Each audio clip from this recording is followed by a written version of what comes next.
Let me tell you this. Most people learn accounting, but very few learn how to actually read a business. Because hidden inside financial statements are patterns. Patterns that tell you whether a company is healthy or struggling or drowning or quietly becoming an absolute monster. And once you understand those patterns, you stop looking at businesses emotionally and start looking at them more intelligently.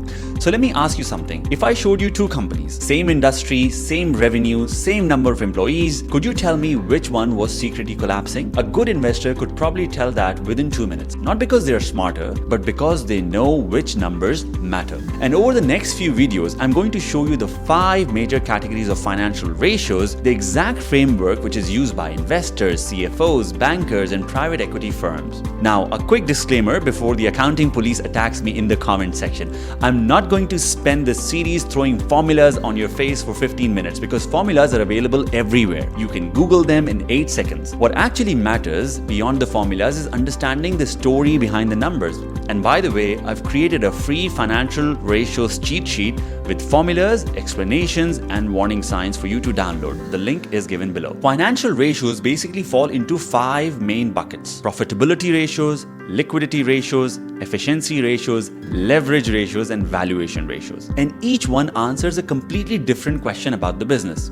So let me quickly show you what's coming in this series of videos. First, we are going to talk about the profitability ratios. They answer this question: is the business actually making money? And I know that sounds obvious, but trust me, revenue alone tells you almost nothing. A business can have huge revenue, beautiful offices, thousands and thousands of employees, and still be an absolute financial disaster underneath. And then profitability ratios help us understand how much profit the business keeps after making its sale, how efficient the operations are, and whether the growth is translating into actual economics. And that is where we'll break down things like gross profit margin, operating profit margin, net profit margin, return on equity, and return on capital employed. And more importantly, what those numbers are actually trying to tell you beyond the formulas. Then the second bucket is the liquidity ratios. This section is about survival, because businesses actually don't die because they run out of ideas, they die because they run out of cash. So liquidity ratios answer one question: can this company survive in the short term? Can they pay their salaries, suppliers, rent, and debt repayments? And in this section, we'll cover things like the current ratio, the quick ratio, the cash ratio, and the operating cash flow ratio. Moving on, we'll go into the efficiency ratio section, which answer how well does this business convert activity into cash? And honestly, this is where finance start becoming really interesting, because efficiency problems often show up before the profitability problem. They are actually your canary in the coal mine, i.e. they send you a warning signal beforehand. In this category, we look at formulas like inventory turnover days, receivable turnover, payable turnover, and the operating speed of the cash. These are the ratios like the DSO, DIO, DPO, asset turnover, and the cash conversion cycle.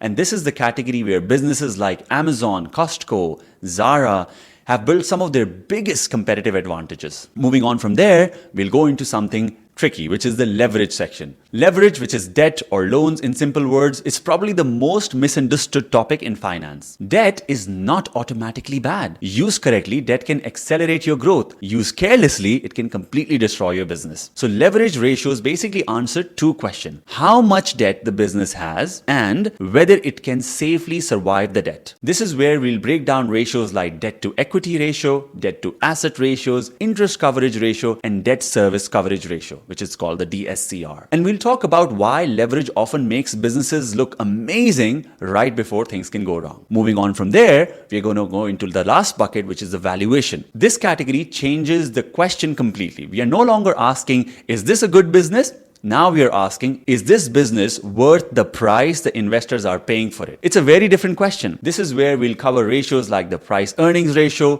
price earnings to growth ratio, EPS, earning per share, dividend yield, and price to book ratio. And this is where finance start becoming psychology, because valuation is driven by expectations, future growth, narratives in the news, optimism, some tweets from certain presidents. And honestly, this is one of the most fascinating parts of investing. So those are the 5 major categories or buckets of financial ratios that we'll cover in the next videos: the profitability ratios, liquidity ratios, efficiency ratios, leverage ratios, and valuation ratios. We're going to deep dive into each category individually, less textbook and more real business and analysis. And if you want the free financial ratios cheat sheet, grab it in the link below. See you in the next one. Nobody will say this, but revenue is one of the most misleading numbers in the business, because a company can grow revenue every year and still quietly destroy itself underneath. You will see businesses that can raise funding, hire aggressively, post growth screenshots on LinkedIn every week, and still have terrible economics. That's why smart investors don't stop at revenue line. They look at profitability, because profitability ratios help us separate real businesses from businesses that just look impressive. Today we are breaking down the most important profitability ratios, not like an accounting textbook, but the way operators, including CFOs, actually think about them. And a quick note, I'm not going to overload with formulas in this video. You can Google the formulas very quickly yourself. Rather, I want you to focus on what these ratios actually tell you. And if you want all the formulas, benchmarks, and explanations, I have already linked a free ratios cheat sheet in the link below. So now let's get into it. Profitability ratios answer one core question: is this business actually making money efficiently? And today we are focusing on 5 key ratios: the gross profit margin, the operating profit margin, net profit margin, return on equity, and return on capital employed. The important thing is to understand that different profitability ratios tell different parts of the story. Some would focus on the product, some would focus on the operations, and some on the shareholder returns, and some on the overall efficiency of the business. So let's build this layer by layer. Let's start with the gross profit margin. Simply, the formula is gross profit divided by the revenue. Gross profit margin is one of the most important ratios in business because it tells you whether the core business model even works. At the gross profit level, as you know, we haven't even reached salaries, marketing expenses, operating expenses, and many other things. So this is purely how much money is left after producing and selling my product. And here is something really important to understand. Gross margins generally cannot stay negative for long in a healthy business, because if your gross margin is negative, it means every additional product you sell is actually making you more loss. So your unit economics are completely broken. You're losing money before the rest of the business expenses even arrive. And if that continues for too long, my friend, scaling the business actually makes the problem worse and worse. Now, yes, there are exceptions. Some startups, for example, intentionally subsidize their products early on to gain the market share, to acquire customers, or to dominate a category. For example, they'll reduce their prices, they'll do a lot of promotions. Like, for example, Uber did this, many delivery startups do that, but eventually gross margins need to turn positive, because gross profit is what ultimately pays for the rest of the business bills, the salaries, the rent, and on and on. Now, different industries naturally have different gross profit margins. Software companies, for example, often have extremely high gross margins because once the software is built, serving one extra customer costs nothing more. A grocery store, on the other hand, is completely different. Thin margins, huge competition, they're basically volume driven. But you can't say that either model is automatically better. But if gross margins start shrinking consistently, that is usually an early warning sign for that business. It's either telling you that the competition is increasing, the input costs are rising, or pricing power is weakening. We move on to the next ratio, which is the operating profit margin. Operating profit margin is simply EBIT divided by your revenue. Operating margin takes the story one step further. From the gross profit, we now subtract salaries, other operating expenses like marketing, operations, rent, etc. Basically, we deduct all the actual cost of running the business. And this ratio tells us, does this business scale efficiently operationally? And unlike gross margin, negative operating margins are not automatically a disaster in itself. In fact, many great businesses run negative operating margins early on, especially companies like startups, tech companies, and expansion-heavy businesses. Why is that? This is because fast-growing businesses often have to invest ahead of growth. What that means is they have to build teams before the revenue actually arrives. So they spend aggressively on expansion, they would invest in infrastructure before the scale kicks in, the cost come in first and the scale comes later. So a negative operating margin can still make sense if revenue is growing, margins are improving over time, and the path to profitability is becoming clearer. That's why with operating margin, the trajectory, which is the direction, matters much more than the number itself. So the company moving from a negative 40 to a negative 20 to a negative 5 might actually be healthier than a stagnant business sitting at, let's say, 5% operating profit margin, because the direction matters. Let's move on to the net profit margin, which is simply the net profit divided by revenue. This is the final scoreboard after you have paid all your expenses, your interest, your taxes, your financing costs, and basically everything. And what actually remains is the net profit. This is the profit that is ultimately available to the shareholders. And this ratio is most important because it reflects more than just operation. It also reflects the debt levels, the financing structure, the tax efficiency, and the accounting decisions. Which means that two businesses with very similar operations can still produce very different net margins depending on how they are financed. A heavily indebted company may operate strong operating profits, but interest payments eat away the bottom line. And this is where business models become very obvious. Apple historically generated incredible net margins. Amazon retail historically operated on much thinner margins. They have different strategies and of course different philosophies. Again, context matters. Now, we move on from margins to returns. So the first one is return on equity or ROE. It is one of the most closely watched ratios in investing. ROE measures how effectively management is using shareholders' money. And importantly, it uses the net profit. So the formula is net profit divided by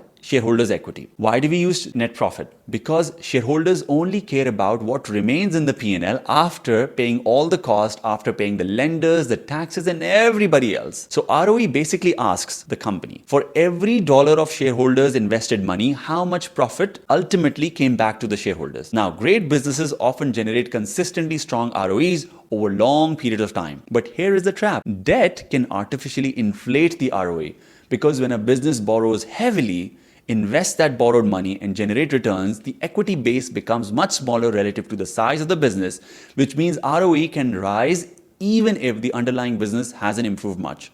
So the ROE is impressive, but only if debt levels are reasonable too. That's why smart investors never analyze just the ROE in isolation, and therefore they look at something called the return on capital employed. This is one of the favorite ratios of the analysts, the operators, and the CFOs because unlike ROE, ROCE focuses on more than operating engine of the business itself. The return on capital employed typically uses operating profit or EBIT instead of the net profit. And that distinction matters a lot because EBIT is calculated before interest expense, which means that ROCE removes some of the distortion caused by debt financing. A heavily leveraged business may show a high ROE simply because debt reduces the equity base.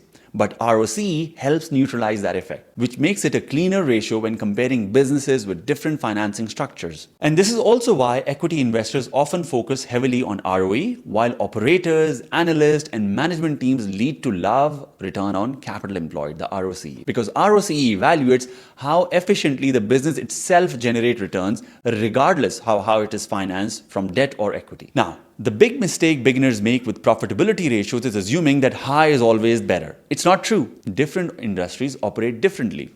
Different stages of business behave differently. A startup aggressively investing in growth may temporarily look worse than a mature, stable business. But the trajectory, the direction of travel, the underlying economics are those that matter far more. And that's the real skill in finance. Not memorizing the formulas, of course, but understanding what's the story behind these numbers and the ratios. In the next video, we are diving into liquidity ratios, which honestly might be even more important than the profitability ratios, especially during the crisis time. I will see you there. Most businesses do not die because they run out of ideas. They die because they run out of cash. And that is an important distinction because a business can have customers, growing revenue, strong products, even solid profits on paper, and still they can collapse. And this is simply because it cannot meet its short-term obligations like salaries, supplier payments, loan repayments, rent payments. Therefore, liquidity is what determines whether a business can survive long enough to reach the future it is promising its investors. And today we are breaking down the most important liquidity ratios, not like an accounting class of course, but the way operators, CFOs, investors, lenders actually think about them. A disclaimer, I'm not going to overload this video with formulas. The formulas are in the free financial ratios cheat sheet, which I have given you in the link below. Because I want you to understand what each ratio is actually measuring, rather than just talking about the formula it presents. So let's get into it. Liquidity ratios answer one very important question. Can this business survive in the short term? And when I say survive, I mean can it pay salaries? Can it pay suppliers? Can it service short-term debt? And can it survive the operational pressure without running out of cash? Because profitability and liquidity are not the same thing. A company can be profitable and still collapse from a cash crunch.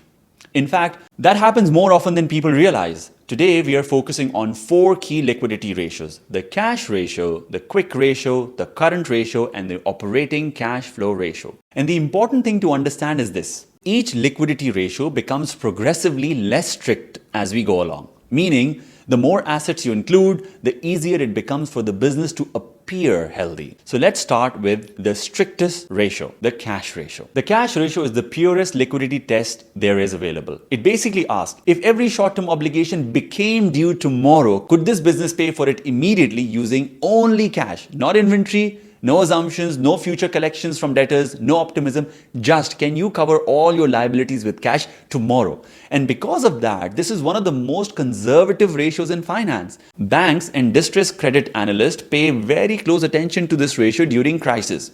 Because when fear enters the system, suddenly nobody cares what your inventory is theoretically worth. People care about cash and cash only. Now, intuitively, you might think the higher the cash ratio, the better. Not always, hang on, because holding too much of idle cash can also be inefficient. Cash sitting in the bank earning very little interest might signal poor capital allocation and lack of investment opportunities for the business. Or it could also indicate operational inefficiency. So again, context matters. A startup might intentionally hold very high cash reserves because survival is critical. A mature, stable business like Apple may comfortably operate with much leaner liquidity. We move on to the next ratio. It's called the quick ratio. The quick ratio is simply current assets less inventory divided by the current liabilities. The idea is simple. The quick ratio asks, if we include assets that can quickly become cash, can this business still cover its short-term obligations? So now what we are doing is that we add things like receivables, short-term investments, cash, etc. But we exclude one thing. We exclude the inventory. And this is because inventory is not always truly liquid. I mean, you cannot just convert all your inventory lying in your warehouse into cash tomorrow. And this is something many beginners underestimate. Inventory sitting in a warehouse is only valuable if someone can actually buy it. During crisis, inventory can suddenly become very difficult to convert into cash. For example, a fashion retailer stuck with outdated inventory or a restaurant full of unsold food cannot pay its suppliers with potential future sales of that inventory. And that is why the quick ratio is often considered a better short-term stress test than the current ratio. Now, generally, a ratio above 1 is considered healthy, below 1 starts becoming more uncomfortable, but again, business model matters enormously. A supermarket may operate perfectly fine with a low quick ratio because inventory moves extremely fast in a supermarket, while on the contrary, a luxury furniture business, for example, very different story. We move on from here to the current ratio. The current ratio is simply total current assets divided by total current liabilities. This is the most commonly used liquidity ratio, the current ratio. This ratio includes all your current assets, the cash, the receivables, the inventory, prepaid expenses, like everything expected to convert into cash in 1 year is included as current assets. And because it includes more assets into the current assets, it naturally is more forgiving. This ratio asks, does this business theoretically have enough short-term assets to cover its short-term liabilities? Now, generally, above 1 is considered safer. Somewhere around 1.5 to 2 is often considered even healthy. But this is where beginner analysis can become dangerous because people often assume below 1 is bad. Not necessarily. It depends on the business context. For example, Amazon historically operated with current ratios below 1. Not because the business was weak, but because they had such power over suppliers that they could delay the suppliers for long enough to have huge supplier outstanding balances. And guys, this is not distress. This is operational brilliance. And this is why blindly mentioning healthy ranges or unhealthy ranges without understanding the business model is a terrible idea. Ratios are signals, okay? These are not conclusions. We go to the fourth one, which is the operating cash flow rate. This is one of my personal favorites because this is where accounting starts meeting reality. Operating cash flow is the cash generated from the core operations from the business. And importantly, it comes not from the income statement, not from the balance sheet, it comes from the cash flow statement, which already tells you something important. Profit and cash are not the same thing. A company can report healthy profits while cash is not actually coming in yet. Now, the formula for the operating cash flow ratio is operating cash flow, which comes from the cash flow statement, divided by the current liabilities. And the ratio basically asks, Is the business generating enough real operating cash to comfortably cover the short-term obligations? This is powerful because it moves away from accounting-based liquidity, actual cash generation strength of the business. So a company may be showing you healthy receivables, healthy inventory, healthy current assets, which will of course show all the ratios that we discussed above high, and still struggle to generate operating cash flow. And this ratio kind of exposes that. And honestly, experienced investors and lenders pay huge attention to this ratio during downturns. Because when markets become uncertain, the question changes from how fast are you growing to how long can you survive? Now, just to summarize it all, the biggest mistake people make with liquidity ratios is thinking that liquidity is only important for struggling businesses. Not true, not true. Liquidity management matters for every company. Too little liquidity and the business becomes fragile. Too much liquidity and capital may be sitting inefficiently and idle. So the goal is to have a balance, and more importantly, understanding the why liquidity looks the way it does. So the questions to ask are, is the business operationally efficient? Is the inventory moving slowly? Are the customers delaying payments? Is the cash burn accelerating? Those are the questions that matter. And in the next video, we are now going into the efficiency ratios, which is where businesses like Amazon, Costco, and Zara have built some of their biggest competitive advantages. Hang on, I'll see you there. Here is something most people do not realize. Businesses can look profitable, report strong revenue, even show decent margins while serious operational problems are quietly building underneath. Inventory starts piling up, customer delaying payment, cash getting trapped in the operations, and assets stop producing enough revenue. By the time those problems finally show up in the profitability, it's often already too late. And that's why smart operators and investors obsess over efficiency ratios.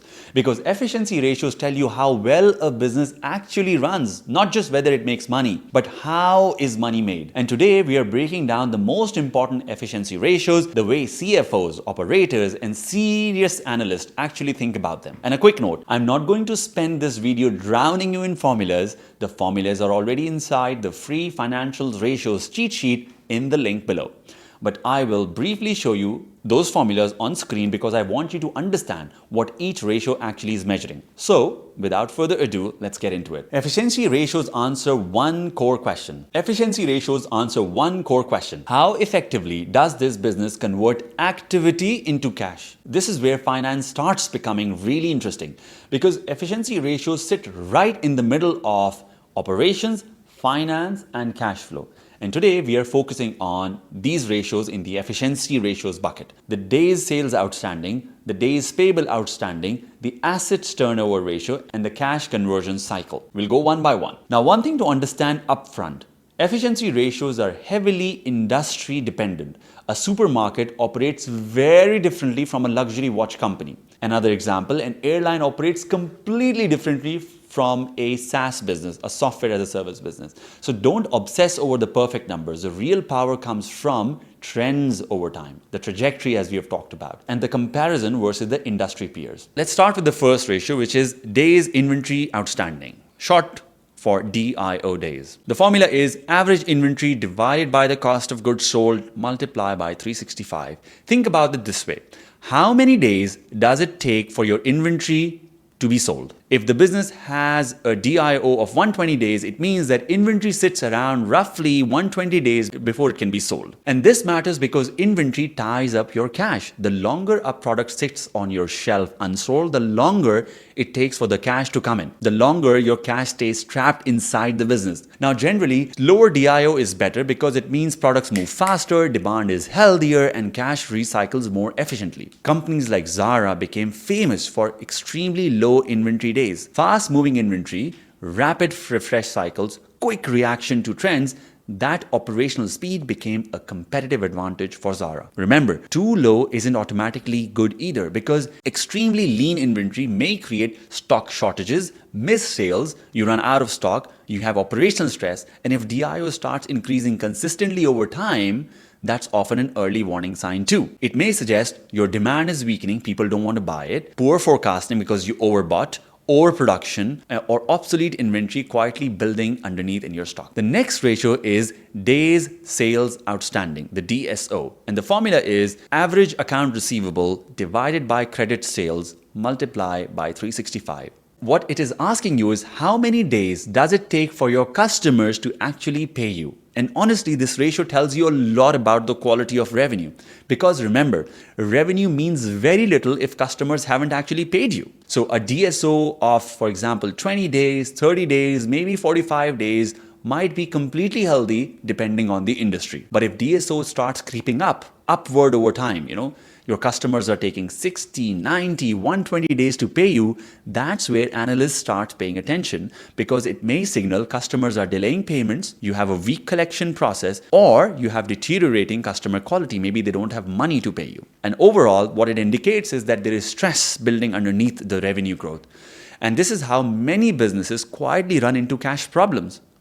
Now, why they run into cash problems? Because revenue grows, profit looks healthy, but cash collection slows down, and eventually cash flow becomes a real problem. Now, if you're not getting cash from your customers, so guess what? Suppliers don't accept revenue growth as a payment. They need their cash. That's how businesses cripple. The third ratio to move to is the DPO, which is the days payable outstanding. And the formula is average accounts payable divided by cost of goods sold multiplied by 365. This ratio flips the equation. Instead of asking you how quickly customers pay us, it asks you how long does the business take to pay its suppliers. That's what DPO measures. And operationally, this ratio can become very powerful, because the longer a business can reasonably hold on to cash before paying its supplier, i.e. the longer you can delay without breaking your business, the stronger its working capital position becomes. This is one of the reasons companies like Amazon became an operational monster. They collect their money upfront from their customers because they pay in advance, while paying supplier much later. Now, obviously there's a balance. A rising DPO days might reflect strong negotiating power, operational efficiency, or smart working capital management. But at the same time, be careful. It may also signal you have liquidity pressure. You're not able to find money to pay suppliers, strained supplier relationship, or cash flow stress. Just remember, context always matters. We move to the fourth one, which is called the assets turnover ratio.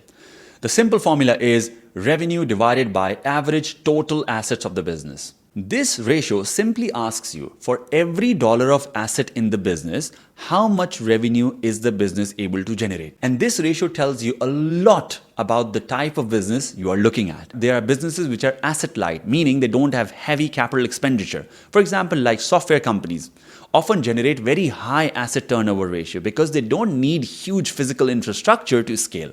But on the contrary, companies like airlines or manufacturers or telecom companies, completely different story. They require gigantic setups of equipment, infrastructure, factories, etc., whatever. And therefore, their asset turnover ratio would generally be lower and therefore needs to be compared to their industry peers only. And this is why comparing ratios across completely different industries can become meaningless. So the real insight comes from you analyze the trend of the business year on year for operational improvements and peer comparison. What needs to be understood is that if asset turnover ratio of any business declines over time, year on year, it can suggest that the assets are becoming underutilized. You're not using your assets to the full potential.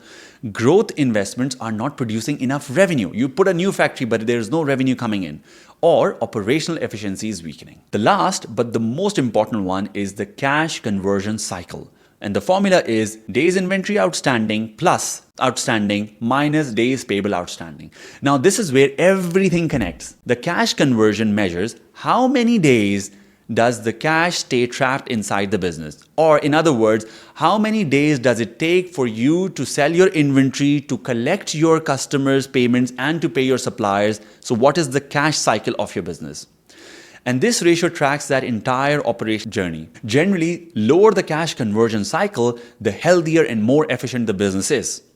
And this is why efficiency ratios are so powerful, because they often reveal operational quality before profitability fully reflects it. Margins may still look healthy while inventory quietly builds, collections slow down, and cash starts getting trapped. So efficiency ratios basically help expose those hidden pressures very early. Now, let me warn you, the biggest mistake people make with efficiency ratios is treating them like boring operational metrics. They are not. Efficiency ratios tell you how disciplined the management is with the money, how healthy the operations are, and how effectively the business converts activity into cash. And over time, what happens is that the operational efficiency compounds. Small improvements in DSO, a small improvement in cash conversion cycle, like collection, suppliers, and asset utilization can massively improve the cash flow and overall profitability of the business. That's why great businesses often become efficiency machines. And honestly, this is one of the least appreciated areas in finance content online, because efficiency isn't flashy. It doesn't have the same vibe as revenue or net profit has, but operational excellence is often what separates good businesses from truly exceptional ones.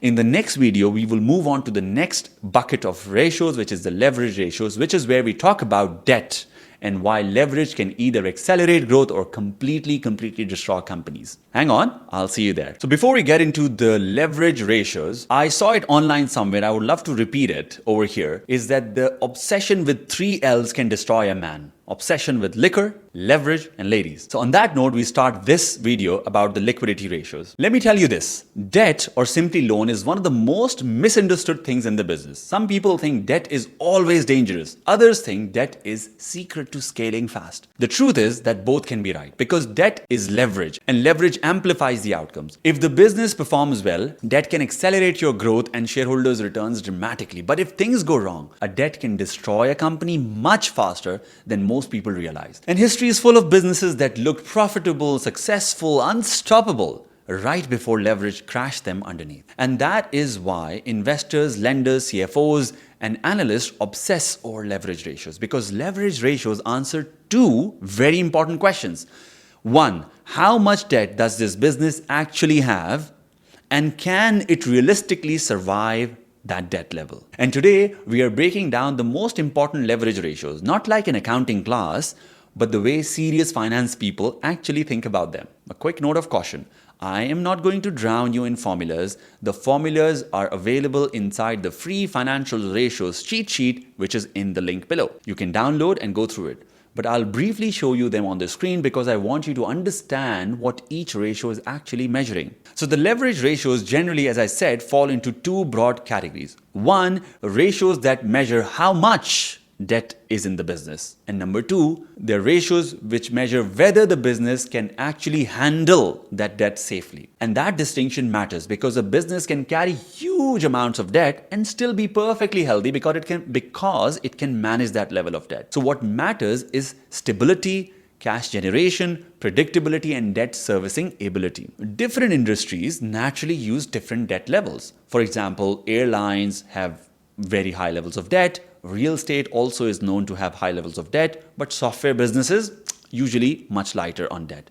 So once again, context of the industry matters a lot. So let's start with the balance sheet side of the debt. The first ratio is debt to assets ratio. The simple formula is total debt divided by total assets. This ratio asks, of everything this business owns, how much of it was financed from debt? Now, technically, some versions of this ratio use total liabilities, but personally, I prefer focusing on the interest-bearing debt. Interest-bearing debt divided by the total assets, because not all liabilities represent financial leverage. Supplier payables and things like accounting liabilities like deferred revenue are very different from the real bank debt. And when investors analyze leverage, they normally care about the obligations carrying a financial risk and the repayment pressure, etc. Intuitively, higher leverage increases risk because debt creates fixed obligations. You have to make interest payments irrespective of your revenue. You have to make principal payments on time, and you have the refinancing pressure as well. And unlike shareholders, lenders expect to be paid no matter what. Now, importantly, debt itself is not automatically bad. Many excellent businesses strategically use debt because it allows them to grow faster without diluting the shareholders. Real estate is a perfect example.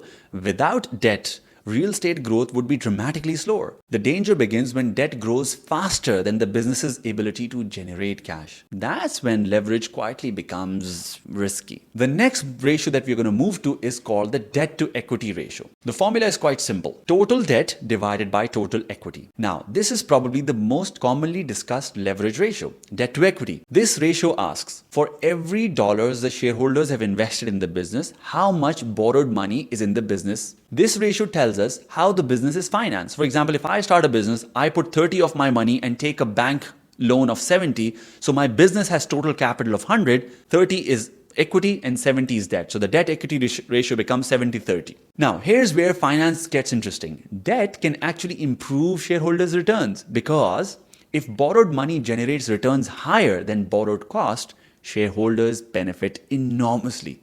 And this is called financial leverage. I'll give you a little example. The simplest way to understand it. Imagine you buy Bitcoin worth $100,000. But you have only gotten 10,000 of your own, the remaining 90,000 is borrowed money. Okay, so you have now 100,000, 90 loan, 10 your own. Imagine if the Bitcoin value goes up by 50%. The total worth of your Bitcoin is now 150,000. You will repay the 90,000 as debt and you are left with 60,000. You only invested 10,000 and you got 60,000 of profit. So you made 50,000 net profit. That is a 5x return. Beautiful on paper. But now let's flip it.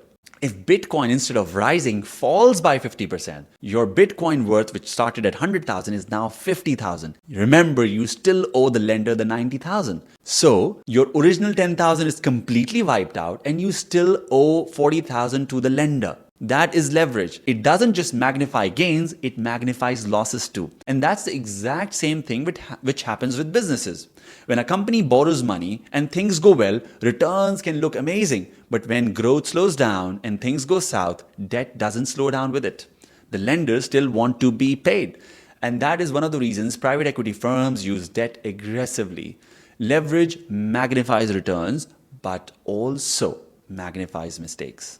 And this is why businesses can appear extremely successful during good times while leverage risk quietly builds underneath. Now, acceptable debt to equity levels may massively vary across industries, so we're not going to even talk about it. An airline operating at high leverage might be completely normal. A software startup operating at those same levels, a very different conversation. Now, we move on from how much debt exists in the business to, can the business actually survive that level of debt? And that is where the interest coverage becomes extremely important. So the first ratio to discuss is the interest cover ratio. The simple formula is EBIT, which is earnings before interest and tax, divided by the interest expense. This ratio simply asks you, how many times can operating profit can cover the interest bill? Importantly, this ratio uses EBIT, operating profit, not the net profit. And you know the reason why, because EBIT is calculated before interest expense, which makes it cleaner for evaluating the debt service ability. Now, intuitively, higher interest coverage is safer because if a business earns, let's say, 10 million of EBIT and it has 1 million of interest expense, that means it has 10 times its interest expense covered. Very comfortable. Very different story if the EBIT is 1 million and the interest expense is 1 million as well. The interest cover ratio is just 1x and there is very little room for error over here, which is dangerous territory because now the business is not generating enough operating profit to comfortably cover the interest obligations. And honestly, this ratio becomes very important during recessions, during rising interest rates environment or economic slowdowns. Because if your profit moves a little bit less, you won't be able to cover your interest payments and you have the risk of defaulting. The next ratio is debt service coverage ratio.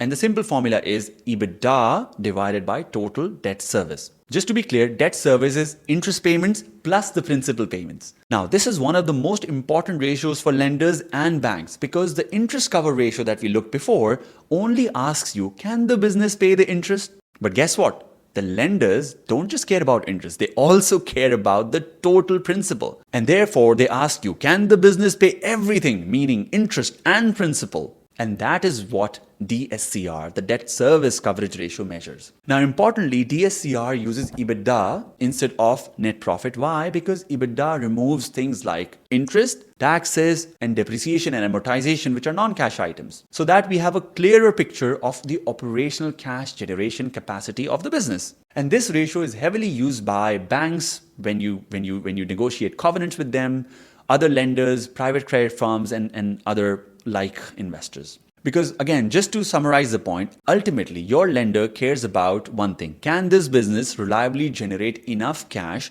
to service the debt obligations? And debt obligations are both the interest and the principal. Okay, now generally above 1.25x is considered a healthy ratio. Below 1 starts becoming uncomfortable because below 1 means that the business may not be generating enough operational cash to fully service the debt. And that's where refinancing risk arises. Pressure comes in and solvency concerns start entering the room. Now, just to summarize all of the leverage ratios, the biggest mistake people make with leverage ratios is thinking that debt is automatically bad. Not true, not true. Debt is a tool. Used intelligently, it can accelerate your growth, improve return, and increase capital efficiency. But if you use it carelessly, and you do not use it in a disciplined way, it can create a mess for your business. And this is why smart investors never just ask how profitable the business is. They also ask how resilient is this business under pressure, because survival matters. In the next video, we are going to dive into valuation ratios, which is where finance becomes a psychology, because we stop asking, is this a good business? And we start asking, is this business actually worth the price people are paying for it in the stock market? So hang on, I'll see you there. Here's a little secret. A great business is not always a great investment, and a bad business is not always a bad stock. And that is one of the first things people learn when they enter investing. Because in the stock market, you're not just buying a business, you are buying the expectations, future growth, market sentiment, and sometimes pure hype. That's why two companies with similar profits can trade at completely different valuations in the stock market. One company looks cheap, the other one looks expensive.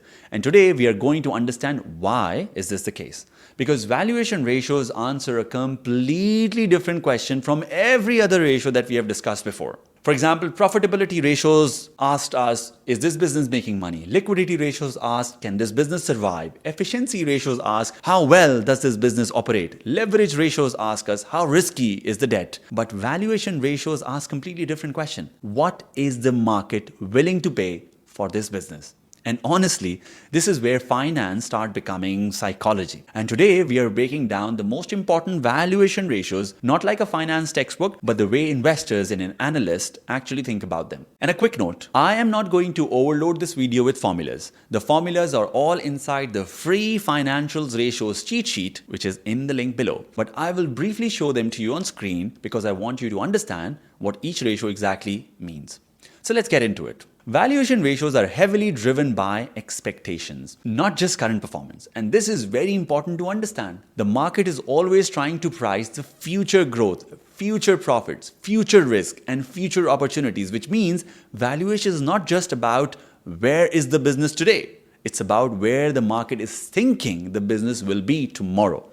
And that's why companies with weak current earnings can sometimes trade at extremely high valuations. And mature, stable businesses who are generating consistent profits sometimes trade at much lower valuations or multiples. Let's start with the most famous valuation ratio of all time, the price earnings ratio, the PE ratio. The simple formula is share price divided by the earnings per share. The PE ratio asks how much the investors are willing to pay for every dollar of profit the business makes.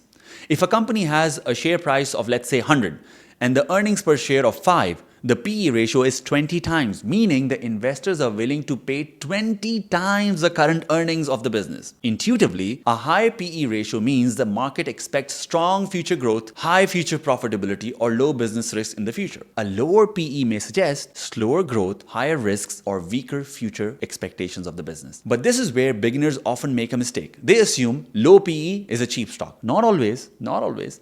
Sometimes low valuations are actually a warning sign. These are often called the value traps.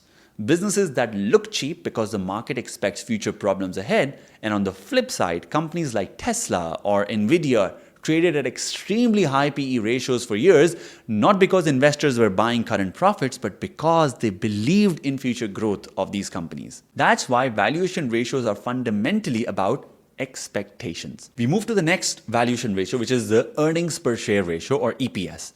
Simply net profit divided by the average shares outstanding. EPS is important because many valuation ratios are built on top of this. EPS simply asks how much profit belongs to each share. And importantly, EPS uses net profit because this is the net profit which is ultimately attributable to the shareholders. Now, generally, a rising EPS over time is positive. Falling EPS over time creates concern. But here's the important nuance. EPS can improve for different reasons. Be careful. Maybe the profits are generally increasing, which is good. Or the company has bought back some of its shares and therefore the denominator has become smaller. And that distinction matters because share buybacks reduce the number of shares outstanding, which can mechanically increase the EPS even if total profits have remained unchanged. Now, that doesn't automatically make buybacks bad, but you just got to know the reason. In fact, many great businesses use buybacks intelligently, but it is important to understand what's driving the growth in EPS. Next ratio is the PEG ratio, which is called the price earnings growth ratio, which is PE ratio divided by the earnings growth rate. This is where valuations get smarter because the PEG ratio is basically asking, is the company growing fast enough to justify how expensive the stock looks? Think about it like this. Imagine two companies both having a PE ratio of 30 times. At first glance, both stock looks equally expensive. Now imagine, company A is growing at 5% per year. Company B is growing profits at 40% per year. Suddenly, paying a high valuation for company B starts making much more sense because investors are expecting much bigger profits in the future. And that's what the PEG ratio tries to capture.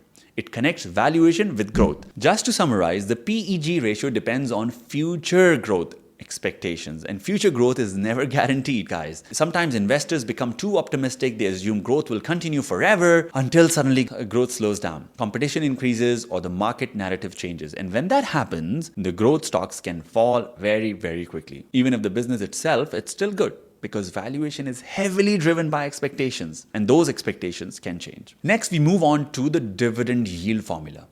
Now, next we move on to the dividend yield ratio. Remember, not every investor buys stocks for growth. Some investors care more about stability, predictable cash flows, and income generation. That's where dividend yield plays an important role. Dividend yield formula is simple. Annual dividend per share divided by the share price. Dividend yield asks us, how much annual cash return is the investor receiving relative to the stock price? A mature stable companies like utility companies, banks, telecom companies, consumer staple companies often pay meaningful dividends. High growth business usually pay much lower dividends because they prefer reinvesting the profits back into the company for growth rather than distributing as dividends. Now, intuitively, a high dividend yield may sound attractive, but here's the trap. Sometimes dividend yields become very high simply because the stock price has collapsed, meaning the market may actually be pricing in stress or future dividend cuts. So once again, you can never analyze valuation ratios in isolation. And the last one we move on to is called the price to book ratio, PB ratio, which simply takes the share price of the business divided by the book value of the business. Now, this ratio is especially important in industries like banks, insurance, and financial institutions. The price to book ratio compares what the market thinks the business is worth versus what the accounting books say the net assets are actually worth.